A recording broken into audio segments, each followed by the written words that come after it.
Hello everyone, welcome back to a new blog. আশা করি তোমরা সবাই খুব ভালো আছো, সুস্থ আছো। সবাইকে নতুন আবার একটা ভিডিওতে অনেক ভালোবাসা জানিয়ে আজকের ব্লগটা সকাল থেকেই শুরু করছি। সবাইকে গুড মর্নিং। আজকে অনেক দিন পরে তোমাদের সামনে আবার একটা নতুন ভিডিও নিয়ে হাজির হয়ে গেলাম। প্রায় 4 দিন মতো আমি ইউটিউব থেকে একদম বিরতি নিয়ে নিয়েছিলাম। কেন যে নিয়েছিলাম সেটা আমি নিজেও বুঝতে পারছি না। অ্যাকচুয়ালি সময় পাচ্ছিলাম না ভিডিও এডিট করার মতো, ভিডিও শ্যুট করার মতো। সেই জন্যই তোমাদের সাথে আর ভিডিও শেয়ার করে উঠতে পারছিলাম না। ফাইনালি আজকে ভাবলাম না চলো, 4 দিন অলরেডি হয়ে গেছে, এরপর যদি তোমাদের সাথে দেখা সাক্ষাৎ না হয় তোমরা আমাকে একদমই ভুলে যাবে। ভুলে তো এমনিতেই তোমরা আমাকে একটু একটু গেছো, যাতে একদম ভুলে না যাও তার জন্য আবার তোমাদের সামনে হাজির হয়ে গেলাম, তোমাদেরকে ইরিটেট করার জন্য। আর বলো, তোমাদের সরস্বতী পুজো কেমন কাটলো, আর এখন ভ্যালেন্টাইন্স উইক কেমন কাটছে অবশ্যই কিন্তু জানাবে। আমার খুব একটা ভালো কাটেনি, কারণ সরস্বতী পুজোতে আমি কলকাতাতেই ছিলাম, না অঞ্জলি দিতে পেরেছি, না কোনো মণ্ডপে যেতে পেরেছি, না কোনো পুজো দেখতে পেরেছি, না সাজুগুজু করতে পেরেছি।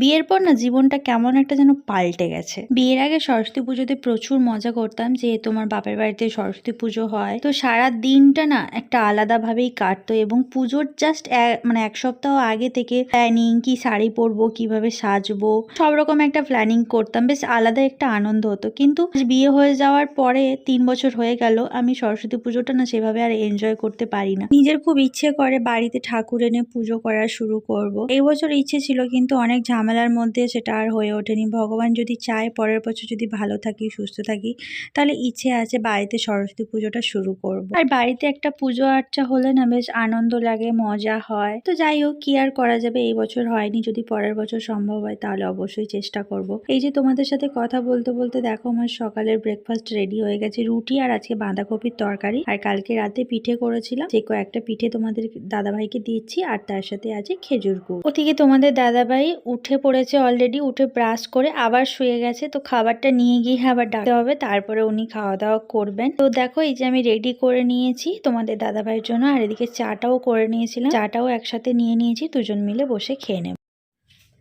কুচু, আয় কুচু, ঘুম থেকে ওঠ।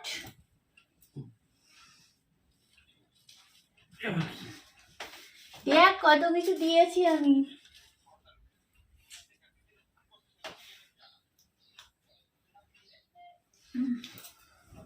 দেখো বন্ধুরা, আমার বর এখন খাচ্ছে, তাও আবার শুয়ে শুয়ে। কি কি দিয়েছি বলো বর? রুটি, বাঁধাকপি, আর খেজুর, আর বাসি পিঠে। বাসি পিঠেই তো খেতে ভালো লাগে, তাই না? আর এদিকে আছে চা, বাঁধাকপির তরকারি, রুটি, খেজুর গুড়, আর কালকে রাতে যে পিঠে করেছিলাম সেই পিঠে। তো এই হচ্ছে সকালের ব্রেকফাস্ট। তুমি শুয়ে শুয়েই খাও, শুয়ে শুয়ে খাও, আর পেটটাকে আয়তনে আরো বড় করো। ডবল একটা খাট নিয়ে আসতে হবে, মানে এটা তো ডবল খাট, এবারে আরেকটা খাট নিয়ে এসে পুরো ঘরটাকে কভার করে দিতে হবে, কারণ আমার বরের পেট রাখার জন্য তো জায়গা দরকার। এইটুকু খাটে আমার বরের পেট তো থাকবে না, কারণ দিন দিন আমার বরের পেট যে আয়তনে বাড়ছে সেখানে তো আর বলার মতো কিছু নেই। তো গুড মর্নিং বন্ধুরা, welcome back to my channel. আমি পূজা, আশা করি তোমরা সবাই খুব ভালো আছো, সুস্থ আছো। আর দেখো কি বলে, আমি চা করতে করতে চাটা বসালাম, জলটা সবে দিয়েছি। জানো খেজুর গুড়ের চা হয়? হ্যাঁ জানি। দুম করে এক মানে সসপ্যানটা জল সমেত পড়ে গেল, তজনজ হয়ে গেল, চারদিকে জল পড়ে গেল। কিন্তু আমার বর একবারও গিয়ে দেখলো না যে এত বড় আওয়াজটা হলো, কি হলো না হলো। হেডফোন লাগিয়ে রাখলে জীবনে কি শুনতে পাবে? ওইরকম একদিন দেখবে অঘটন হয়ে পড়ে থাকবে, আমি চিৎপাত হয়ে পড়ে থাকবো, মাথা টাথা ফেটে মরে যাবো। তুমি দিব্যি হেডফোন নিয়ে করবে, যখন তোমার টয়লেট পাবে, তুমি যখন যাবে, যখন দেখবে আমি নেই।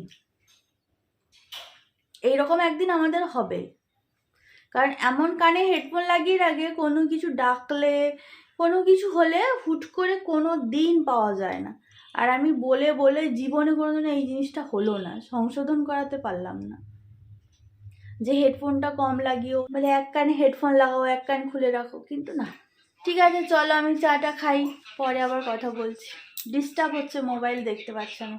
সকাল থেকে উঠে তেমন খুব একটা বেশি কাজ হয়নি। ঘুম থেকে উঠে বিছানাটা গুছিয়েছি, তারপর ঘরটা ঝাড় দিয়েছি, তারপরে তো রান্নাঘরে চলে আসতে হলো খাবার রেডি করার জন্য। আর রুটি তো করতে এমনি অনেকটা সময় লেগে যায়। রুটি করার পরে যা গ্যাসের ওভেনের যা অবস্থা হয়েছিল সেটাও ধোয়াধুয়ি করে মুছে নিয়েছি। এখন এক গাদা বাসন ছিল, রান্না হয়েছে সেই বাসন, খাওয়া দাওয়া হয়েছে সেই বাসন, এগুলো সব ধোয়াধুয়ি করে এখন এই জল ঝরানোর জন্য র্যাকটাতে রেখে দিচ্ছি। তারপরে পেছনের দিকটাতে যাব, ওখানে গাছে জল দিতে হবে, উঠোনটা ধুতে হবে, ঝাড় দিতে হবে, কারণ এখন তো হাওয়া দিচ্ছে, প্রচুর পাতা পড়ছে চারদিকে, হালকা কুয়াশাও দিয়েছে, তার উপরে আবার সূর্যি মামা উকিও দিচ্ছে, এই জন্য দেখতে পাচ্ছ বাইরের থেকে ফোকাসটা কেমন নিচ্ছে। তারপরে চলে এলাম ফ্রিজে কিছু সবজি বের করার জন্য। ওই যে সারাদিনে 3 বার রান্না হবে, কি যে রান্না হবে কি না হবে ভাবতে ভাবতেই না মাথাটা খারাপ হয়ে যায়। এখন সবজি সব একে একে বের করছি, কি কি সবজি আছে না আছে দেখছি। দেখলাম টমেটো অনেক আছে, তাই ভাবছিলাম একবার চাটনি করব, তো দেখা যাক কি হয়। তারপরে কিছু সবজি ট্রে বার করে নিলাম। আর ফুলকপি তোমাদের দাদাভাই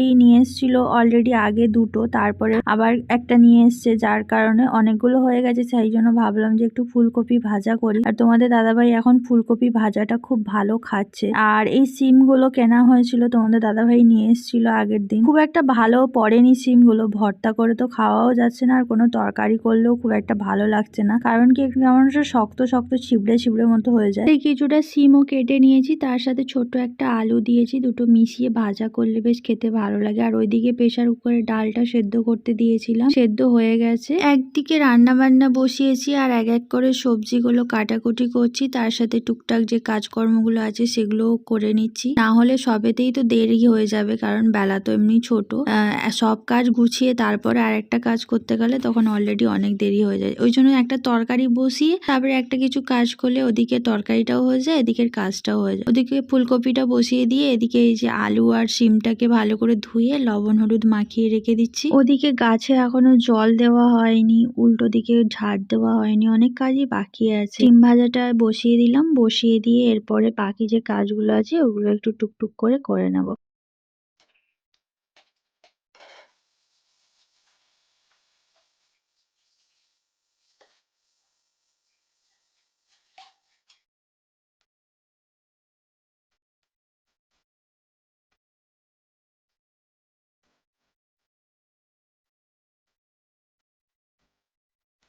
ঘরদোর তো আগেই ঝাঁট দিয়ে দিয়েছিলাম, কিন্তু এখানে যেহেতু বসে সবজিগুলো কেটেছিলাম তার জন্য এটাতে আরেকবার ঝাঁট দিয়ে দিলাম। আর ওদিকে শিম ভাজাটা বসিয়ে দিয়েছি।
ওদিকে সব কাজ হয়ে গেছে, গাছে জল দেওয়া, চারদিক ধোয়াধুয়ি করা হয়ে গেছে। আর এই যে দেখো চিকেনটা এখানে বসিয়ে দিয়ে আমি ওই কাজগুলো করতে গিয়েছিলাম। অলরেডি এখানে চিকেনটা হয়ে গেছে, সামান্য একটু চিকেন ছিল তাই দুটো আলু দিয়ে ঝোল করেছি, আর করেছি পেঁপে দিয়ে ডাল, চাটনি, ফুলকপি ভাজা, আর হচ্ছে আলু শিমের ভাজা। এদিকে সব বাসন ধুয়ে নেওয়া হয়েছে, জল ঝরানোর জন্য রেখে দিয়েছি। তারপরে কড়াটা ছিল, সেই কড়াটা ধুয়ে গ্যাসটা ভালো করে মুছে রান্নাঘরটাকে ভালো করে ক্লিন করে তারপরে চলে গেছিলাম স্নান করতে। স্নান করে চলে এসেছি। এই যে এখন দেখছো এখন রূপচর্চা করছি, কারণ কি মুখে ক্রিমটা না মাখলে না পুরো আমার মুখটা তাড়াতাড়ি খুব ড্রাই হয়ে যায়, যেহেতু ফেস ওয়াশ লাগিয়ে এলাম। ক্রিমটা মেখে নিয়ে এরপরে যাব পুজো করতে। পুজো টুজো করা হয়ে গেলে তারপরে একটু খাওয়া দাওয়া করবো। চলো এখন আপাতত আমি রেস্ট নিই, আবার তোমাদের সাথে সন্ধ্যাবেলা দেখা হবে। ততক্ষণ পর্যন্ত তোমরা সাথে থেকো, ব্লগটা কন্টিনিউ দেখতে থাকো।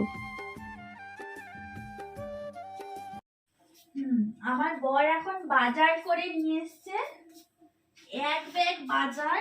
এখন আমাকে মিলিয়ে মিলিয়ে দেখতে হবে। প্রথমে নিয়ে এসছে একটা শুকনো ও ফুলকপি। শুকনো?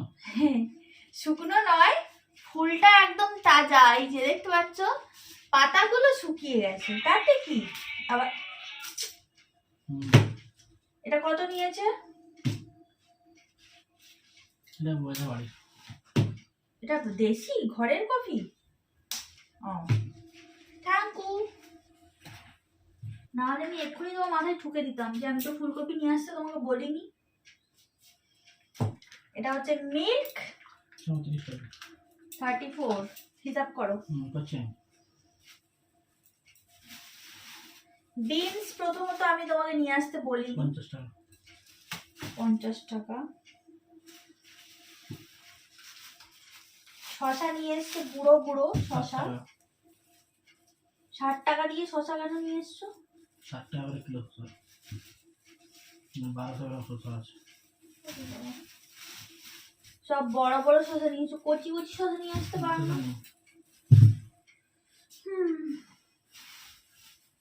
বাবার এ তো সব পড়ে গেছে, ঢেলে দিয়েছে সব। দেখি এর ভেতরে কি আছে, ঝোলার ভেতরে।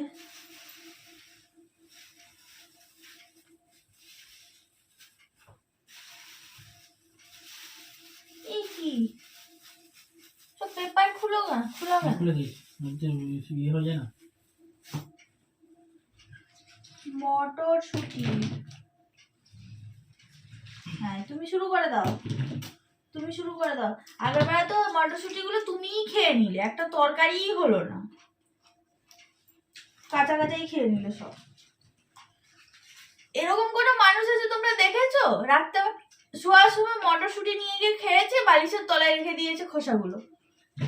ভাবো কিরকম ধরনের মানুষ নিয়ে আমি সংসার করি। এর কি গাজর নিয়ে এসছো, বড় বড় দামড়া দামড়া গাজর। এই দেশি হোক যাই হোক, ওইগুলো বড় বড় গুলো নিয়ে এসছো, কাটতে গেলেই তোমার হাত কেটে যায়, এত শক্ত ভেতরে। সব তরকারিতে কি বড় বড় গাজর মানে কেটে দেওয়া যায়? মাছের কথা বলো না, বলনি। 40 টাকা, 30 টাকা তো তখন বললে। ঠিক আছে, পয়সাগুলো আমার থেকে লুটাপুটে নিয়ে নিচ্ছে। গাজর কত নিয়ে বলেছি? গাজর বলনি। 20 টাকা। এটা জোড়া গাজর। শুয়ে শুয়ে তো চা খেয়ে নাও, তো সেটা তো আগে সকালে ঘুম থেকে উঠে ব্রাশ করে কাঁচা হলুদ খেতে হয়। বাড়ি থেকে নিয়ে এসেছিলাম সব, আমি খেয়েছি, মেখেছি, আমি শেষ করেছি।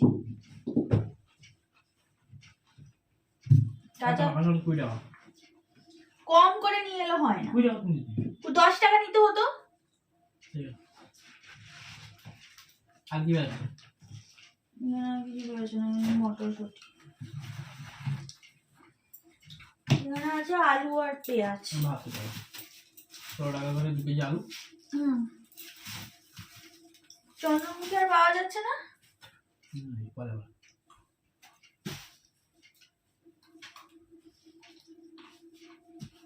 হ্যাঁ বিছানাতেই রাখো।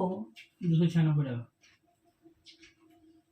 আলু সব কে 200 টাকা পাও? 296 হলে 150 টাকা পাও তুমি? কত পাই? 146 টাকা পাবে। 150 টাকা দিয়ে রেখেছি। 4 টাকা বেশি দেবো ওখানে তোমাকে আমি।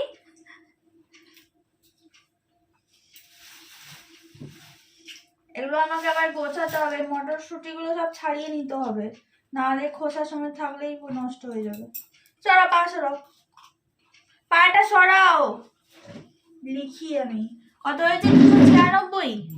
তোমাদের দাদাভাই তো সবজি বাজার করে নিয়ে এসছে দেখেছো। এবারে আমি একে একে সব সবজিগুলোকে যে যার জায়গায় রেখে দিচ্ছি। নিচে যদি থাকে না, আমার তো এখানে ছুঁচো আর ইঁদুরের উপদ্রব আছে। রাত্রেবেলা যখন সবাই ঘুমিয়ে যাবে তখন এই আলু বলো সবজি বলো সব টেনে টেনে ট্যাঙ্কের তলায় নিয়ে যাবে, তারপর আমার যে মিক্স সেলফটা আছে ওটার তলায় নিয়ে জমা করে, আর না হলে তো আছে দরজার বাইরে দিয়ে, মানে বাথরুমের দরজা দিয়ে বাইরে টেনে নিয়ে যায়। একবার এরকম আলু নিয়ে এসেছিল তোমাদের দাদাভাই, প্রায় 500-র বেশি আলু টেনে নিয়ে গিয়ে সব মিক্স সেলফের তলায় জমা করেছিল।